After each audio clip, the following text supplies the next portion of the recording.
seeing, what you're seeing. Interestingly, they call it the GLL space, right? The gaming, leisure, and I forget the other L. But then Lying. you possibly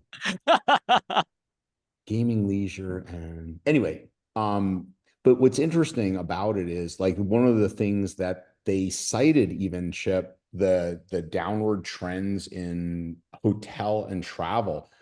They were saying that something like 50, maybe a little more to 100 basis points of decline is literally relative to the Doge stuff, meaning there's typically a lot of federal travel, right? Federal people traveling from here to there, federal people staying in hotels here, and here. But They're the just other, not getting paid as much any longer, and so they're not spending as freely as they used to. or laying off, Yeah. but then the other thing, Chip, to your point, is the comps, either quarter over quarter or year over year. Um, Even the pseudo wealth effect of the markets. Well, now that we're seeing somewhat of a correction in the markets, even the upper middle and to upper class are even doing less than they were. So that's what I've heard. And anybody hear differently? And obviously, this is important from a macro level on spend, right? If we think about what our customers are thinking, where are they going to start to look to tighten up their wallets, right? I think it's just actually there's no definition of what's going to be like in the next quarter. Everything's such set in such change. Everyone's being careful. Uncertain. It's Yep. uncertainty.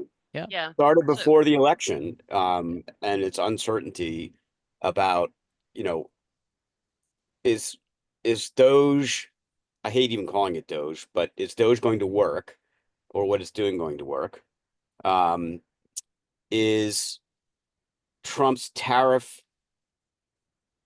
approach going to work? Are we going to significantly shift to the private economy away from the public economy? I mean, there's an active debate going on right now, relit, and I've seen this go all the way back to the 90s. Should federal government spending even be included in GDP? Because if you think about it, It's not it's either printing, right. taxing money, which the government didn't produce, has to take from all of us to do anything with it. So it's not really GDP.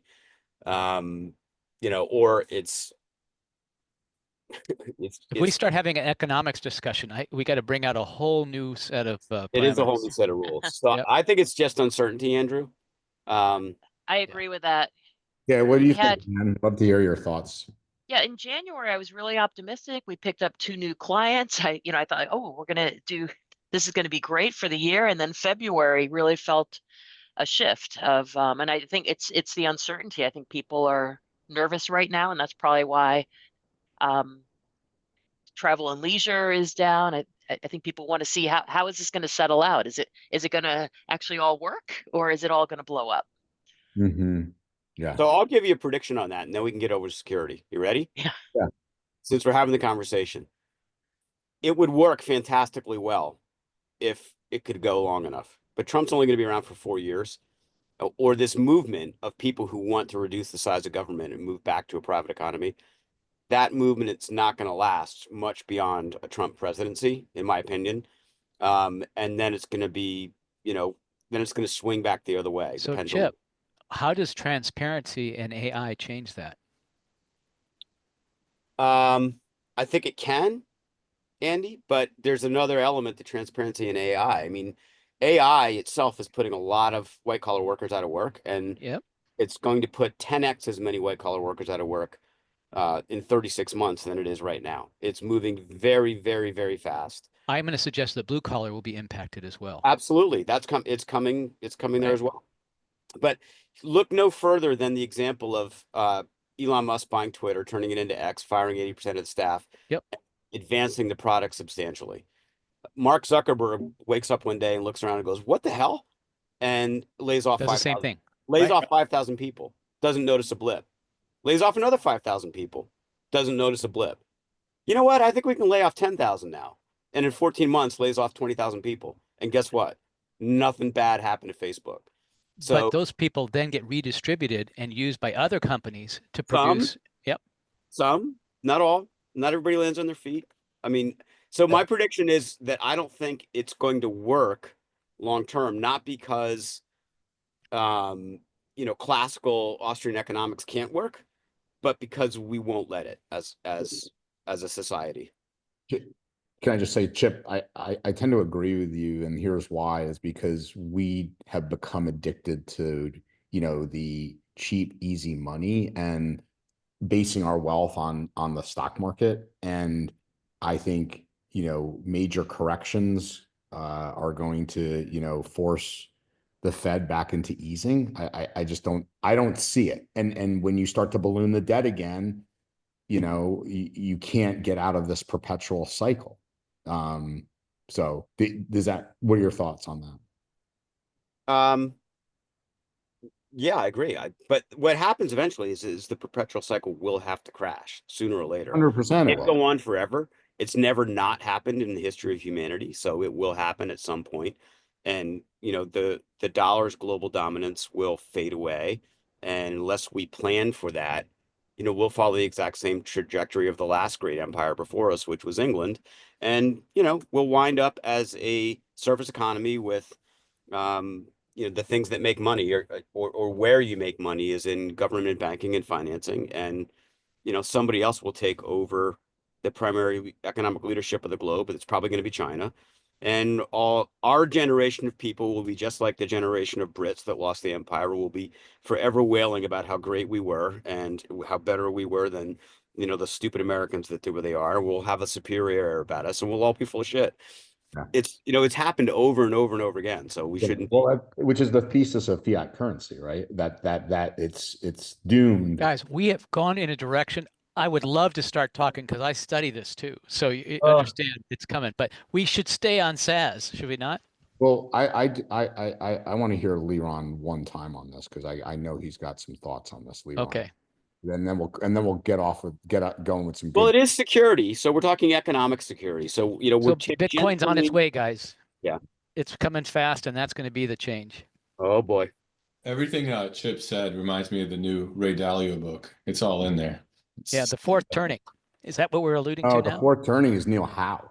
Okay. Yeah, go ahead, Liron. It's all about, like, Ray Dalio studying empires failing over and over again, and the fiat currency going down is the number one thing that happens, and decline thereafter. And in that book, it was a bit too dark for my liking, to be perfectly honest, but I don't necessarily disagree with the trend that he is projecting. And I don't know enough about Chinese economics to say if China is in fact doing what it's supposed to be doing and surpassing the U.S. economy. But that's the big thing: China versus U.S. Yeah, and I think the big holdout that we still have, that I'll close it out with this, Chip, and I'd love your final opinion on this. Like, we've been fortunate as the U.S. being the reserve currency. Without the reserve currency, we couldn't withstand a $37 trillion debt. We would be a banana republic, which in theory we are. I was going to say, what are you saying? We are already. Yeah, but I'm saying because we're the world's reserve currency, we get to, export a ton of inflation. And, unlike other currencies that would be up in smoke, they still Think of the irony of this. China's exporting deflation and we're exporting inflation. How's that for irony? In a debt society, it's a bad thing for China. They got a lot of debt too. No, We're very lucky we've gotten away with it as long as we had. Yep. Since Bretton Woods, we've defaulted twice on the gold standard, and the world has somehow let us get away with that. We'll see what happens. Andy, you and I should have a Bitcoin discussion. I would love it. You're Because down gold that is up rabbit hole. $44.70 as of this moment today. I love it. Oh my God. I think we need a separate podcast Yeah, we do. Absolutely. for Andrew Morgan. Andy and I have had many discussions about these topics off, obviously out of bounds of this. So, Okay. All right. All right, so let's go see if we got some. I had Jim. He's supposed to be here any moment, in theory, and I'm sure he'll be happy we wax poetically about the economy team. But anyway, so let's start off with some wins of the week. Anybody want to kick it off for us? Well, this isn't good. Come on. Gotta have something. So since I missed last week, were there any standouts last week that I missed? Because it seems like when I miss a week, there's like some great win of the week story. There was I will share with you. I was talking with another MSP who has experienced 2-token hijacking from potential customers, and he's using an alternative solution. But I definitely talked to him about SaaS alerts because of what was been raised here, and so his issue was disabling the account wasn't enough. He wanted to be able to do more forensics. So if that's a growth, I mean, in other words, SaaS alerts does the job, but he's looking to find out how he can do that more effectively. And perhaps a win of the week for him would be someone connecting with him. He is an existing customer of SaaS alerts. Yeah, let's, Anthony, I hope your ears are burning. You're at the top of my list on the screen. Interesting, Andy, that you would say that he doesn't feel like he needs another product. That's the point. Well, That's he doesn't really... though. I mean, the forensics are there. He just totally get it. Yeah, he just doesn't. He doesn't know how to dig for the data, but it's definitely there. Right. So and it's actually more economical not to add it. Go ahead. Yeah, like the user detail report has, most of it for a lot of these cases. If you use it. Yeah. Andy, did he define, just one sec, did he define forensics? Like a lot of times, people use that terminology. Is it, hey, I want this fed into my SIM and I don't have it hooked up right now, and he doesn't know So that I think what does he mean what it meant to him was, and this other product had a SOC associated with it. And I'm trying to say, guys, this does this other part. I think what it comes down to is he was looking for something outside of SaaS alerts and was sold a product, and that SaaS alerts could be doing a better job communicating when this particular event occurs, which is happening all over the place now. This is how it's protected by SaaS alerts and its pieces. I don't understand it otherwise. I'm just saying here's a win that we could build on, right? Because maybe you can't win the last 5% of the world, but I think you guys are doing great with it otherwise. Andy, is he let me find the right terms here, a smaller or less sophisticated? No, I would attribute him to be mid-size. He's larger than my business and smaller than Eric's, and he's nationwide as well. Interesting. Eric, sounds like you can add some insight. No, I just had a win last week, or it was Awesome. maybe 2 weeks ago. As soon as we deployed Microsoft P2 license and cloud monitoring, we instantly found a threat actor using something called Axios to authenticate with M365. Is Ben on the call? No. Shortly.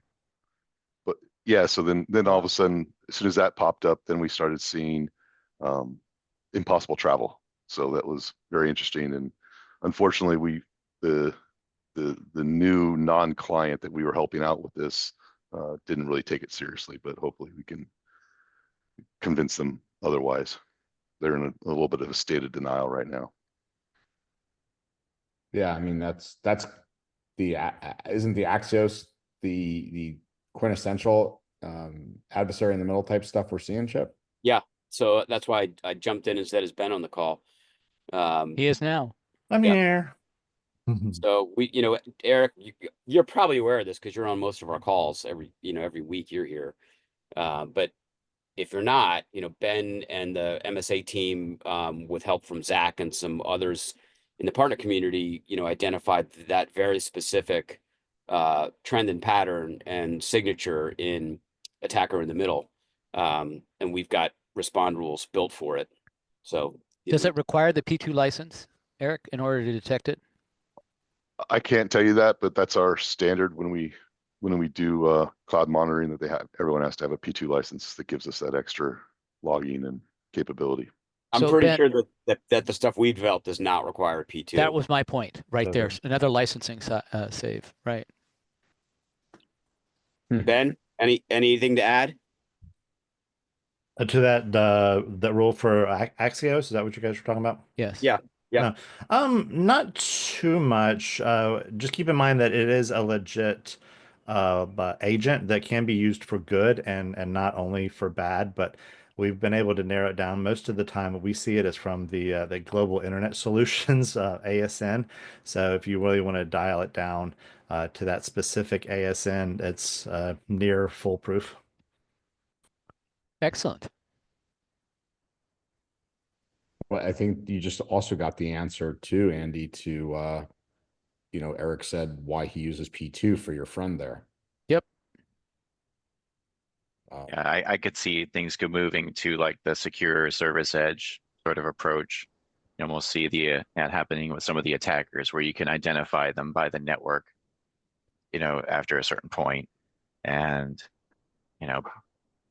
working that into our kind of allow logic would be ideal. But yeah, a win for us.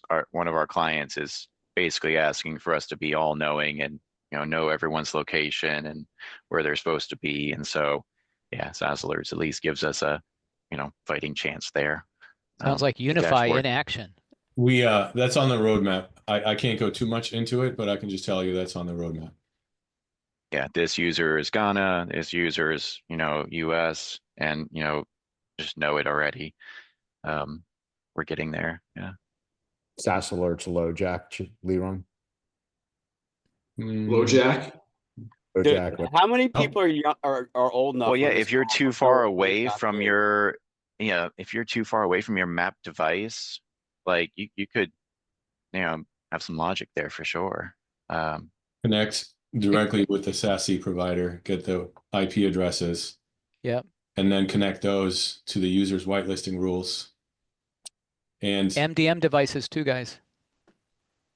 create conditional access policies based on the SASE IP addresses that are coming in. Yeah, we're considering my testing the gosh. Entra Suite stuff. Yeah, that's all. Leon, are you beginning to talk about dynamic access Oh, control? live off the land stuff. Yeah. Say no more, Leron. There it is. He just said it. So I don't have a win of the week, Andrew, but I have an observation of the week. So the most diligently targeted spear phishing attack I've ever seen on me personally landed this week. Chuckling because he got sucked into it because I tossed the attachments over to him and said, "Hey, play with these in your sandbox." But so I had an attacker construct an email thread that was purportedly between myself and the attacker, and then send that thread on to our controller, Tracy, who sometimes is on this call, and with a note purportedly from me that said, "Hey, make sure you email this invoice over to Tracy for payment." Now, Tracy didn't fall for it because she's smart enough to know that, this is kind of funny. She wouldn't even open the attachments. So I, of course, just sent it on to Ben and said, "Have fun with this." Told Tracy, of course, it's definitely bogus. But it was very, very specific, and the creativeness of creating a thread of emails between myself and the attacker, then sending it on to the bookkeeper so that it looked like the thread. Obviously, that wasn't a real thread, but when you're looking at it, you can't open up the message details, right? Because it's older pieces of a thread. So you just see this thing that looks like there's a dialogue back and forth. It was really, it was a new one. I got one of those 4 or 5 weeks ago, exactly the same, about paying whatever the thing was, to send some money. Like I had approved Axiom. it. Yeah. Yeah. What a great use case for an large language model, right? You give it the right prompt, right? And say, have this conversation with Chip Buck about blah, blah, Yeah, blah. you blah, could blah. see it's part of this bespoke, spear phishing. Yeah, right. That you're But seeing now. Yeah. But where this is likely coming from, in my opinion, I don't have any proof for this, is the LLMs themselves. Yeah. The L- That's Yeah, I probably mean, it could be Google Notebook you know, just spitting stuff out and somebody's at a keyboard still, ultimately. I talked with the guy from, you know, they get you chatting on LinkedIn or whatever, and you know, somebody's still running some of these tools somewhere. Yeah. The one about it, embedding the threads. We saw one with a person who buys and sells antique cars for his hobby. And it was it's an elaborate thread like that. But I think they are all generated. Yeah, like, hey, ChatGPT, write me a thread of emails about buying and selling an antique car. And then it looks like a full thing. If you Google the address that was on the invoice, it actually I put the link in the chat for MapQuest, and there's a bunch of photos of the business, and they're all of that same invoice for the same amount of money. Wow. People saying, yeah, this is a scam. Yeah. and if you Google Maps it goes, it's like a barbershop or something. So I don't know if this is a front that's taking in the money, but I mean, you know. Wow. Huh. They didn't really say who, I mean, they didn't give you a link or anything to click on to like do it online. So I assume they wanted a check mailed to this address. The biggest shock for me in all that you just said, Ben, is that you're still using MapQuest. I didn't, I Googled it and that was, I have used MapQuest in the past before GPS. You just click on the first result, right? No. Exactly. Yeah. Yeah. First LoJack, then MapQuest. We're going back in time here. We are. Yeah. It's the Stasi call time machine. Yeah. Yeah. I told Dan I have my velour pants on, Chip. Nice. Is that a terry cloth shirt you got going too? Yeah, absolutely. It's it's Jordache, Jim. Oh, so you know what? I'll meet you at Chess King later. Stop it. If you look at the business beside the barber shop, it actually does say Axiom Consulting. It's this little like office that looks like it's halfway put together. And it might be worth sending it over to the FBI to take a look. It's very interesting. All right. Got a footprint somewhere. Yeah.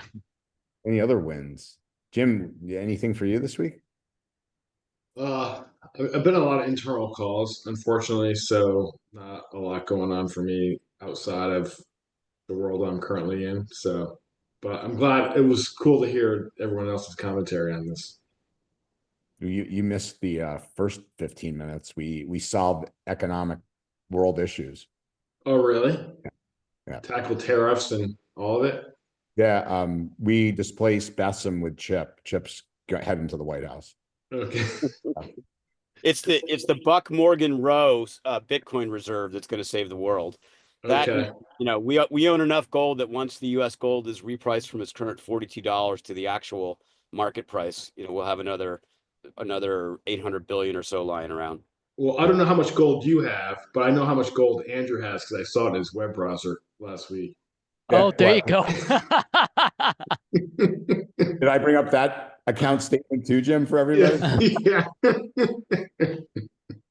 Yeah, log into Coinbase first, Andrew, and then share your screen. Yeah. Oh, There's some people on this call right now that don't know what we're talking about. These are classic inside jokes from You know, if you go back on previous SaaS alerts, everything becomes clear. Yes, Videos. exactly. Clear implications. Okay. Should we move on to Miss Amanda? Yes, let's. All right. Okay. So let me share my screen. I've got a PowerPoint just so that I don't rely on the dev environment working. Can you guys see the PowerPoint today? Yes. Okay, so 2 updates from my side. They're both Fortify related. We'll talk about Fortify 2.0 and specifically just the snapshots feature, and then Fortify recommended actions updates. Oh. So this is what Fortify 2.0 for snapshots will look like. So this is the dashboard that you guys are familiar with. At the top, though, we now have snapshots next to templates. You'll have the snapshot title. You'll have it defaulting to your snapshots with the list below.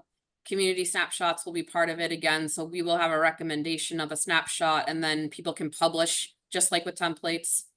And so snapshots, how they differ from templates, this is that concept of having a golden tenant, right? The Microsoft tenant where you have all of your policies and actions and things like that set, and then that's what you want to apply to the rest of your tenants.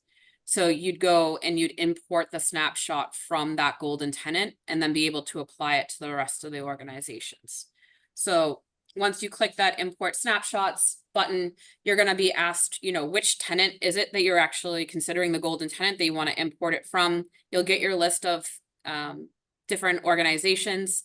You can see which ones are connected and active. If it's not active yet, you can actually manage the connection directly on this screen, so you don't have to navigate away if you haven't already connected your golden tenant. Once you've selected your golden tenant, you're going to enter the name of the snapshot. This is all just testing purposes, so it's a garbage snapshot name, if you will, but you know, here's where we would encourage you to label it accordingly. So if this is a snapshot for a P2 license, or if this is a snapshot for your healthcare industry, etc., you know, name it accordingly so you know what you're applying. Once you have named your snapshot, you would click the import snapshot button, and it's going to load then that snapshot for you. So this screen should look familiar to anybody who's been using the Fortify templates module. So you'll get your title at the top. You have your field for the description, so you can add any additional details there. You're going to see on the far right-hand side the selected policies. So those are the ones that have been brought down when you imported from the tenant. And then over on the left-hand side, you'll see unselected policies. So you can add additional policies if needed. And you can remove any. So if you have something that you're just testing on that golden tenant and you're not ready to deploy it yet, you are able to remove it from the right-hand side, put it back in the unselected policies list before you then activate this snapshot. As part of the snapshot, when we pull it in though from the tenant, you can see the little icon here for the edit. This is the customization at the snapshot level, so it's global parameters. So we are pulling in the parameters as well from that tenant. So if you are using consistency across your tenants, you're able to then apply the parameters across all those. So locations, roles, etc., all that stuff can be applied directly from the to the other organizations. What you got, Andy? I was coming up with 3 questions. One, can we get a report that says when the snapshot was applied so we could establish as of this date, this is the policy that's in force? That'd be 1.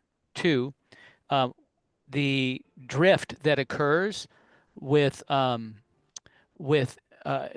policies within, can we get, hey, this is moved off of the golden snapshot for whatever reason, an administrator went in and made an adjustment.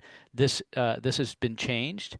And third would be, what about when Microsoft adds a new policy element, like I'm just adding AI into it, there might be another category that gets added. How can we know when there's a deficiency in a snapshot that was once comprehensive that is no longer?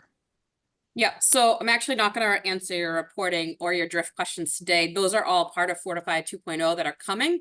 Right now, today, I can just show you the snapshots, but so hold tight, Andy, for a few more weeks. When we launch all of Fortify 2.0, those pieces will be covered and I'll be able to show it to you. But today I can't show it. I could just speak to it. So not as valuable, but we will cover those items off.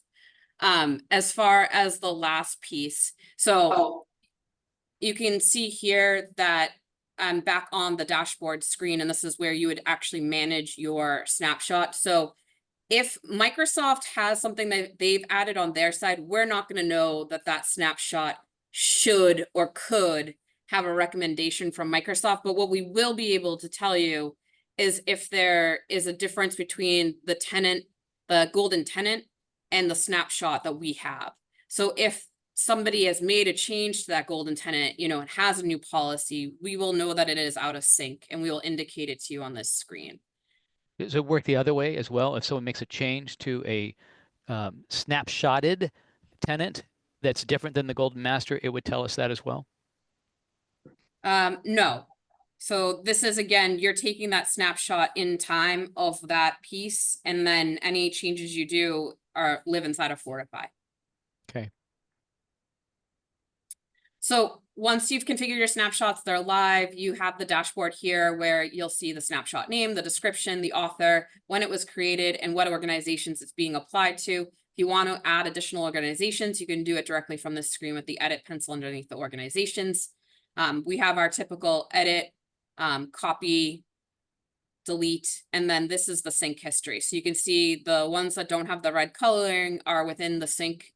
The one that has the red indicates that you have something that's outside of the sync history. So when you click on that button, you're going to get to see what that sync history is. So if things are all finished, it's that gray color letting you know, well, these haven't been synced, but the gray color letting you know that they haven't been synced. You'll get green for what has finished and what was successful. You'll get orange for what's ongoing. You'll get red for what failed. And so if you want to know what failed or any of the details, click the view details button and be able to then get this next screen that'll show you which ones errored. When you hover over them, you'll get the error details, and which ones synced, you can see the green ones. So you get the full sync history here at the organization level for the policies. This is quickly becoming a compliance tool. Well, security and compliance are so closely linked. Jim, if you haven't gotten me saying this, connecting this into compliance manager would be a next step. The compliance manager folks, they're doing the work to make that happen. Good, because I honestly think my IT process drives us down and it goes out from there. So then, Control as map, I please. showed you, Yeah, seconded. Sorry. so as I showed you guys the global parameters when you're pulling in the policies, you can then actually still do the organization level parameters that we have today on the Fortify recommended actions and policies. So that still exists. You would still get to it from that dashboard I was just showing you. When you have the organization column, you can edit from there. And just as you'll get though this warning. So global policies have the global parameters. Anything you do at the organization level will then precede that, so you can get specific to the organization. If they don't have those same locations, if they don't have the same roles, et cetera, you can still get to doing all of that for the individual organizations. So that is it for Fortify 2.0. More to come on Fortify 2.0. This is just snapshots because we've completed the development and we're starting to kick the tires on it. As I mentioned with Andy's questions, we still have a new dashboard coming with benchmarks with drift, and the reports are being updated as well. So when I have that to show, we'll get into that. So then as far as the rest of my updates today, Fortify recommended actions, we have 4 new custom recommended actions, 2 dealing with the guest invite. So guest invite restrictions and guest user access restricted to properties and memberships of their own directory objects. Then we have 1 for the Microsoft idle session timeout, and 1 for SharePoint, OneDrive, and force the external sharing for only people in your organization. And then in addition to the SaaS Alerts Fortify anti-phishing policy collection that we already have today, we're adding a new parameter for the phishing threshold there. So you can continue to customize that. And that is it from my side. Any questions? Thank you, Amanda. That's very complete. So no question, Amanda, from me, but a comment, in case anyone doesn't remember. The entire gold template approach came from this group. I don't remember specifically which person it was, but I know it was somebody or a couple people in here that drove that. And I just want to call out, a general thanks to this group of people who continue to help us evolve the product and make it better and better. But creating that standard from an existing client and copying it down and letting it become your gold master is what I call it. I think Leron does too. That is definitely an idea that came from this team, this people, and we appreciate it. Yeah, this community for sure is invaluable to us. We appreciate you so much. Great work, Amanda and team, for bringing this all to light. The last thing I'll mention on it is for those of you that were at DattoCon when our acquisition, when I got up to talk about the acquisition of SaaS Alerts by Kaseya, we committed to maintaining our innovation cycle. And this was Fortify 2.0, if you go back to my presentation, was on it. And we talked about it. And I know Amanda today showed a piece of it, but it's really exciting what Fortify 2.0 will be when it's totally done. And we are not slowing down our innovation. I hope this is coming across loud and clear. And we are only actually going to put the foot on the gas when it comes to additional innovation in the second half of the year. So, and again, a lot of that comes from what we get from this community.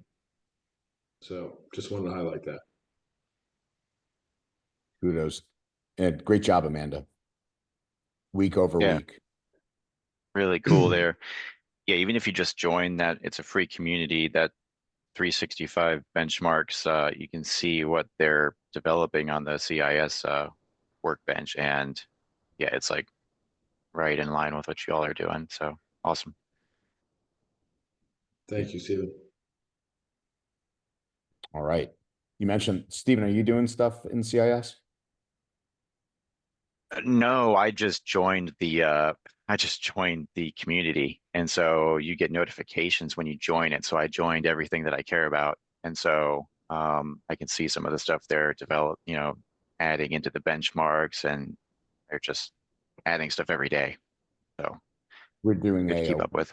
We're doing an every other week call, Jim, if I could just share on the new CIS, John Strand and the CIS team. We're doing a bi-weekly call on, Andy's been to it, on the CIS controls. So happy to put that in chat if you guys want to join that.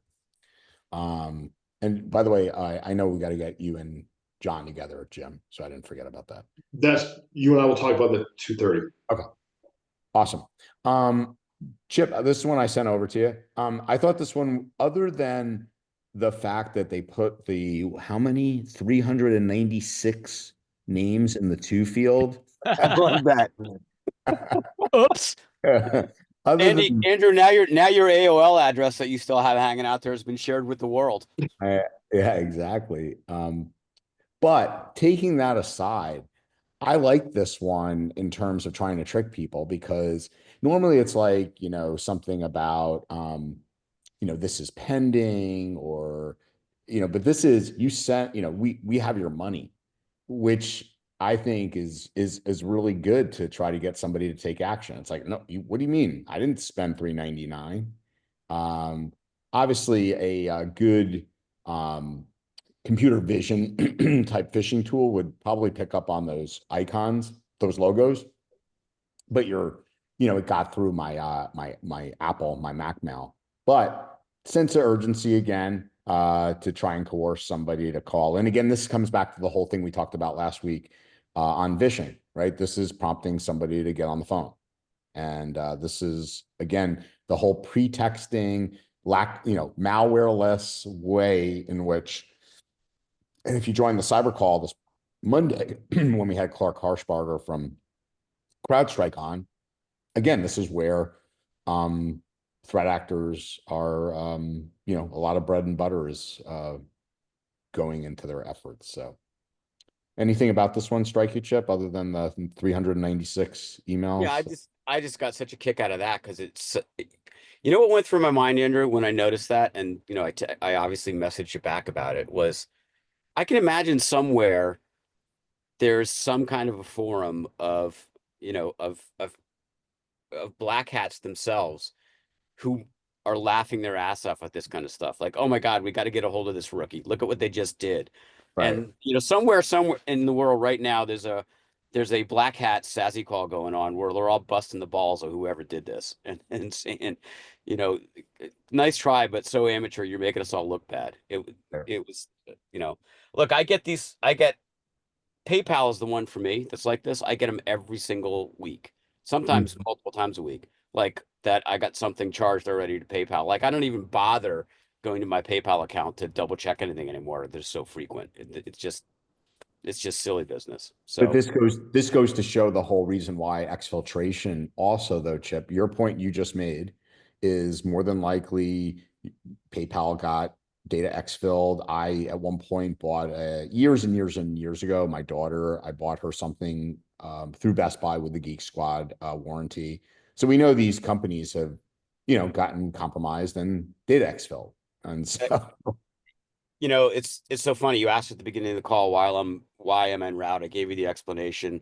In that conversation, part of it was a security thing, and the MSP provider that was in there was telling them, like, we have to make sure that your information isn't shared on the dark web. And I said, guys, like, it's already on the dark web. Everybody's information is already out there. It's been hacked so many times, 6 ways from Sunday. Stop even pretending that it's not. Like, we just have to accept it and live with that, and operate under the assumption that everybody that wants to knows everything about us. yeah, very true.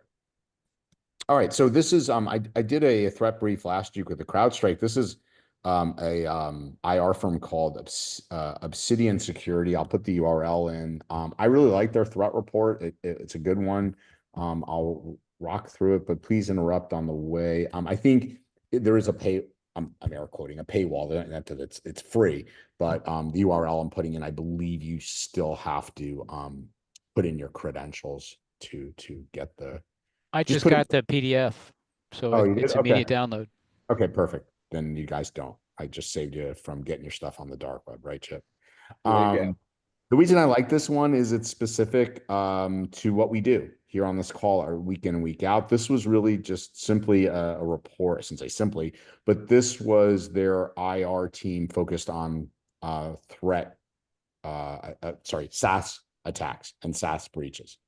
I thought that again, that we see this day in and day out on this, but a 300% increase year over year, right, Chip? We started off this looking at economics going the wrong way quarter over quarter or year over year rate of change. This is seeing rate of change in SaaS compromises. And of course, Jim, you've mentioned this on the call ad nauseum, that it's about identity and that being, up 85%.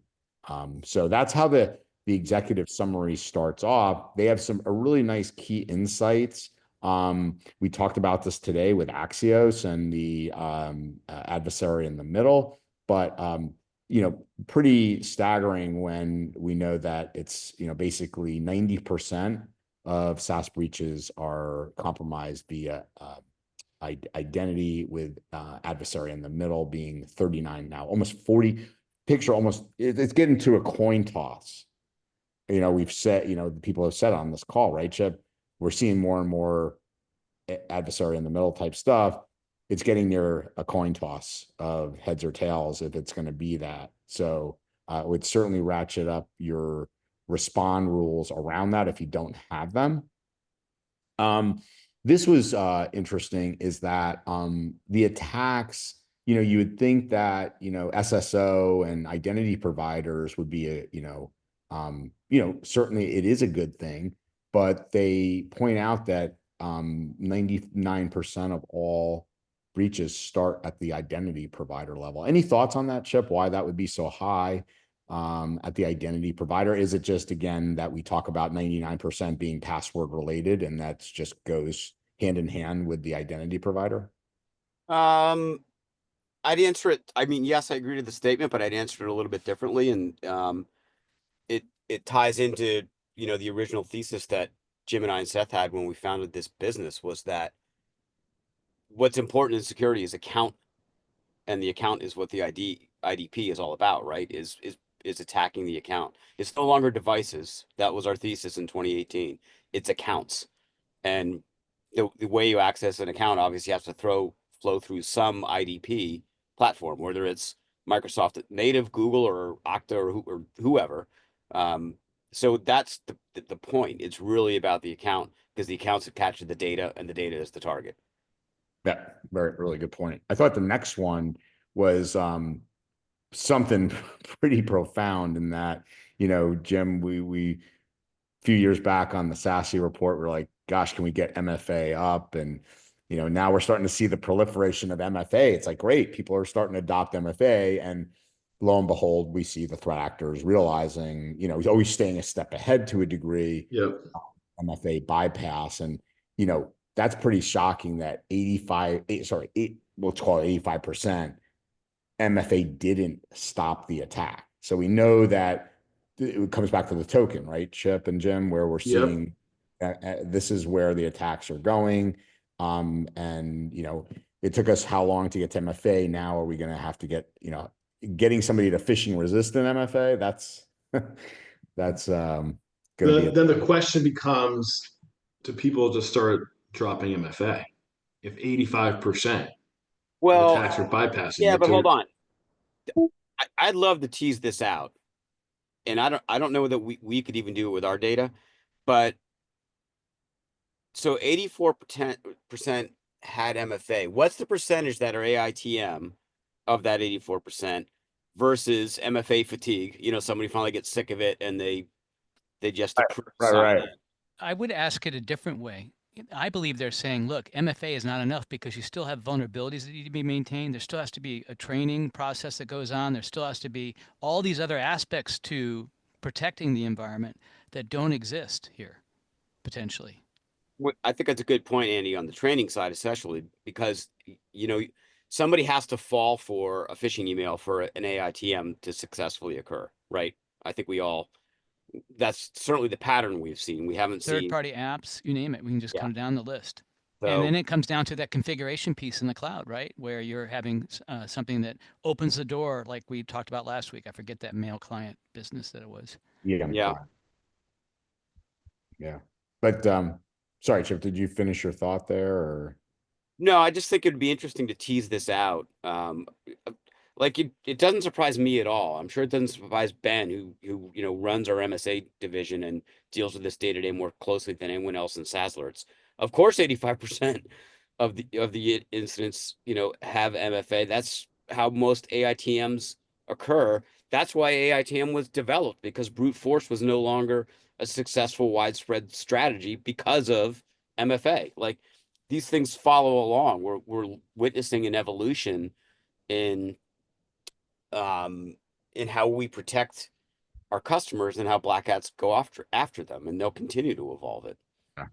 This is where I think pick a framework. This is where we need to see some quick iterations to like a CIS as an example, because MFA is quote unquote the control, right? But one of the controls when we get to accounts, but as we're seeing, it's not enough. So, okay. Other things. This is really something we've been talked also about, which is the whole dormant and service accounts, right? If we look at the sprawl of SaaS, and the amount of extensive privileges like a service account provides, that again, Jim, you've harked on the unmanaged accounts and things of that, but this is pretty staggering, is that these accounts remain dormant, people forget about them, they have huge integration points. So again, another area, and unfortunately MSPs are, I would argue, notorious for doing this with vendors. The vendor says, we need you to do this, and it provides unfettered admin access or something through an API. So Yeah, Andrew, this is a great one. Thanks for highlighting it, because it's been something that we've been talking about for a while. And I find it more and more frustrating with more folks that I talk to that just don't see the risk here, and they don't want any part of it in terms of being able to block these accounts. They just see it as a pure billing issue as opposed to a security issue. Mhm. And I'm waiting for a high profile attack that demonstrates to everybody how dangerous these are. Right. I think until that happens, we're not going to get the attitude adjustment necessary. Well, to be fair, this was Okta last year, Jim. Their service account is what took down Okta. But I think it could just be numb. Everybody's numb. But and Microsoft was another one. Andrew, this is so timely and spot on for me. And Jim doesn't even know this, but you know, among ourselves, we talk about the big K people versus the SaaS Alerts people, not versus adversarially, but you know, I've been pulled into a meeting by the big K people next week on this topic exactly to try and explain to a very large MSP who's new to us, not part of this ecosystem, that is complaining about this very fact. Like, why is it that we have to pay for monitoring on service accounts? And you know, and they're saying, well, no other vendor makes us do this, you know, and I'm like, well, because if you're not paying for it on a backup account that's unlicensed, because there's nothing to back up, so that makes sense. But you have a service account with global admin access. That's the most important thing to be monitoring. Your break glass accounts is the most important thing to be monitoring because no one's looking at it day to day anyway. Like, you need to be flagged and beaten over the head if that account gets touched. And that's why you pay for it. Right. I'm literally going to borrow this slide. In fact, I'm going to snapshot it right now with your yellow highlighting, even though I've downloaded. I'll send the whole thing Yeah. to you. No, you don't have to. I've got it. Because now I'm going to tell them on the call that I was on a security conference call, a weekly security conference call, and this topic came up, and here it is. I'm going to cut my 30-minute explanation down to that paragraph. Thank you. Yeah, there's your stats at about 70% in 90 days. And can we refer to them as special K, Chip, before we move on? It's special Yeah, case good. It's all good. It's also it's distinction. You know, Yeah. just being able to isolate groups May I and ask- distinguish who's who. But one, Chip, the reason you're on that call is because I turned him over to you. Oh, you're the ones that you threw it over the fence to me? You I bastard. did. What do you got, Enrique? He's muted. Yeah, he's saying goodbye to someone. In the meantime, Andy, what do you got? Hey, Yeah. Roost is becoming a big part of a lot of MSPs, and it has all these API connections. Can SaaS Alerts help us monitor Roost for something that may not? In other words, I'm having to trust it with all my kittens here, right? Andy, And the first question is, do they have a syslog accessible via API? If the answer is yes, we can probably monitor it. well, I'm actually asking this indirectly to Jim because I think it would take that kind of influence to have this build across. I think. I have brought this up to Aaron several times. Okay, I'm saying this is, I think, very valuable to MSPs. We believe you. First of all, we agree with you. We've highlighted this from the very beginning with Roost. I've had conversations with Charlie Tomeo. I've had conversations with Aaron about it. It doesn't seem to be a priority for them, but it should be for the exact issue that you bring up. If you want to send an email to Aaron at Roost and copy me on it, I'll be happy to. When we send this, hold on, let me capture this slide. Because why not do it in multiple places? There we go. Yeah. Jim's being modest. The first time we had a conversation with Aaron about this was 2.5 years ago. Okay. So we are right there with you. I think you should have your favorite AI draft a very compelling email, distribute it to everyone on the call, and have them all email Aaron. Mm-hmm. Yeah.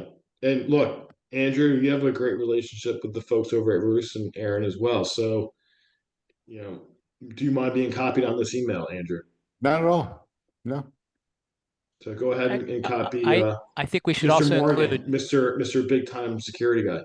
Yeah, I think we should also include Black Hills Information Group, right? Because this is right up their alley as well. Well, they're not on the That's call good. to speak to it. Really right high now, so, capabilities there. Yeah. but 100%, we're on the same page. Yep. Okay. Thanks. Anytime you put Andrew Morgan, you know, Mr. Big Time, Retta Boom, Cyber Nation guy, call, like it moves mountains for the most part, from what I've seen. I'm surprised he hasn't been, you know, added to the Trump administration already. I know. Just a matter of time before he gets his hands on CIS. Oh boy. On CISA. He's going to be CISA, the excuse me, new director of CISA.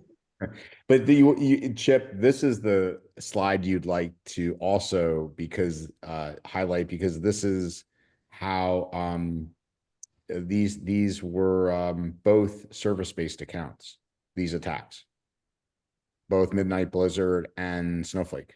Yep. Where is it here?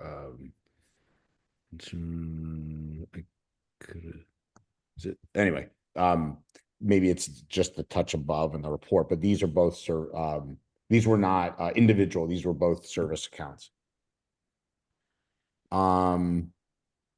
Let's see. Where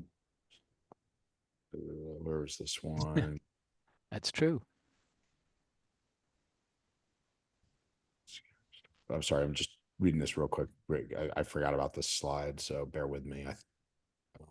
So this is the, the reasons, the why, right? The why we're seeing the uptick in SaaS, right?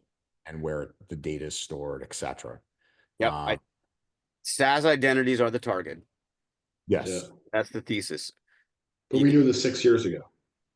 The other explanation is accounts are the target. Same exact thing. Yep. Yeah. Different phrasing, the same topic. Hey, Andrew, everybody, I got to jump to at 2 o'clock. Andrew, I'll talk to you at 2:30. See you at 3, Jim. Okay, See see you at everybody. 3. Okay, bye.